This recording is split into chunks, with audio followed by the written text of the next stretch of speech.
નમસ્કાર મિત્રો, અમારા નવા વિડીયોમાં આપ સૌનું હાર્દિક સ્વાગત છે। તો આજે આપણે વાત કરીએ પિતાને વૃદ્ધાશ્રમમાં મૂક્યા બાદ દીકરા સાથે બનેલ સત્ય ઘટના વિશે। શહેરના એકાંત ખૂણે આવેલ શાંતિધામ વૃદ્ધાશ્રમનો લોખંડી ગેટ આજે દેવશંકરભાઈ માટે દુનિયાની છેલ્લી સરહદ જેવો બની ગયો હતો। મે મહિનાની બપોરનો આકરો તડકો રસ્તા પર ડામર ઓગાળી રહ્યો હતો, પણ દેવશંકરભાઈની નજર તો ગેટની બહાર જતી સડક પર ઉડતી ધૂળમાં જ અટવાયેલી હતી। દાદા, આજે તો ગેટ તરફ જોવાનું રહેવા દો, બહુ તડકો છે, લૂ લાગી જશે। વૃદ્ધાશ્રમના મેનેજર નિખિલે દેવશંકરભાઈના ખભે હાથ મૂકી અને વિનંતી કરી। નિખિલ છેલ્લા 6 મહિનાથી આ વૃદ્ધ આંખોમાં એક અજીબ આશા અને પછી સાંજ પડતા ઉતરી આવતી નિરાશા જોતો આવ્યો હતો। દેવશંકરભાઈએ ધ્રુજતા હાથે આંખ પરના જાડા ચશ્મા સરખા કર્યા। બીજા હાથમાં એક જૂનો કીપેડવાળો ફોન હતો। ફોનની સ્ક્રીન પર એક ઝાંખો પડી ગયેલો ફોટો હતો। એક પિતા પોતાના નાના બાળકની આંગળી પકડીને ચાલી રહ્યો હતો। એ ફોટો જોઈ અને દેવશંકરભાઈના કરચલીવાળા ચહેરા પર એક મીઠું સ્મિત આવ્યું। અરે નિખિલભાઈ, એ આવશે, તમે જોજો ને, આજે તો ચોક્કસ આવશે। કાલે એના દીકરાનો એટલે કે મારા પૌત્રનો જન્મદિવસ હતો। શહેરમાં તો કેવી મોટી પાર્ટીઓ હોય, એટલે બીજી હશે, થાકી ગયો હશે, પણ આજે તો એના બાપાને મળવા દોડતો આવશે। દેવશંકરભાઈનો અવાજ ગળગળો હતો, પણ એમાં એક અતૂટ વિશ્વાસ હતો। નિખિલ ચૂપ રહ્યો। એ જાણતો હતો કે આ વિશ્વાસ જ દેવશંકરભાઈને જીતાવી રહ્યો છે। દેવશંકરભાઈની નજર ગેટ પર જ અટકેલી રહી અને એમની સ્મૃતિના કપાટ એક પછી એક ખુલાવા લાગ્યા। એમને યાદ આવ્યું એ દિવસ જ્યારે દીકરો માંડ 5 વર્ષનો હતો। રસ્તામાં એને એક લાલ રંગની સાયકલ ગમી ગઈ હતી। એ વખતે દેવશંકર પાસે ઓફિસની નવી બેગ લેવાના પણ પૈસા માંડ હતા। પોતાની ફાટેલી બેગને સાંધો મારીને ચલાવી લીધું, પણ દીકરાના ચહેરા પર સ્મિત લાવવા એ લાલ સાયકલ ઘરે આવી। પછી તો જાણે સંઘર્ષની હારમાળ શરૂ થઈ। દીકરો વિદેશ ભણી શકે એ માટે દેવશંકરભાઈએ રાત દિવસ ઓવરટાઈમ કર્યો। ક્યારેક બપોરે જમવાનું ટાળી દીધું જેથી દીકરાની ફીના પૈસા બચે।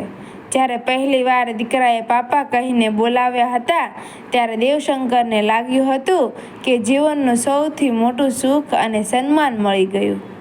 પણ દીકરો મોટો થયો, લગ્ન થયા અને અચાનક ઘરની દિવાલો નાની પડવા લાગી। 6 મહિના પહેલાં જ્યારે દીકરો એમને અહીં મૂકવા આવ્યો, ત્યારે એમની આંખોમાં કોઈ પસ્તાવો નહોતો, માત્ર ઉતાવળ હતી। ગઈકાલે જ આશ્રમમાં એમના 6 મહિના પૂરા થયા હતા। નિખિલ એક સફેદ પરબીડિયું લઈને આવ્યો। દાદા, તમારા દીકરાનો પત્ર છે। દેવશંકરભાઈના ચહેરા પર જાણે વીજળી ચમકી હોય એવો ઉજાસ પથરાઈ ગયો। જોયું, મેં કહ્યું હતું ને નિખિલભાઈ, મારો દીકરો મને ભૂલે જ નહીં। તેમણે ધ્રુજતા હાથે કવર ખોલ્યું। તેમને આશા હતી કે અંદર દીકરાએ લખ્યું હશે, પપ્પા, હવે ઘરે આવી જાઓ, પણ અંદર કોઈ પત્ર નહોતો, માત્ર બેંકની એક રિસિપ્ટ અને એક નાની ચિઠ્ઠી હતી। ચિઠ્ઠીમાં દીકરાના ટૂંકા અક્ષરો હતા, આ ઓલ્ડ એજ હોમનું ભાડું હવેથી દર મહિને મારા એકાઉન્ટમાંથી ઓટો ડેબિટ થઈ જશે, માટે હવે દર મહિને મારે ચેક મોકલવાની જરૂર નહીં પડે। પ્લીઝ હવે મને ફોન કરીને ડિસ્ટર્બ ન કરશો। ઓફિસમાં બધું કામ હોય છે। દેવશંકરભાઈની આંખમાંથી એક ગરમ આંસુ ટપક્યું, સીધું એ ઓટો ડેબિટ શબ્દ પર પડ્યું। અક્ષરો ધીમે ધીમે ભીના થઈને ભૂસાઈ ગયા। એમણે ચિઠ્ઠીની ગળી વાળીને ધીમેથી ખિસ્સામાં મૂકી। જે ફોનનો ચાર્જ એ સાચવીને રાખતા હતા કે ક્યારેક દીકરાનો ફોન આવશે, એ ફોન એમણે સ્વિચ ઓફ કરી દીધો. છેલ્લા 6 મહિનાથી જે ગેટ તરફ મીટ માંડીને બેઠા હતા, એ તરફથી એમણે કાયમ માટે નજર ફેરવી લીધી. નિખિલ ધીમેથી આગળ આવ્યો. દાદા, શું લખ્યું છે? એણે.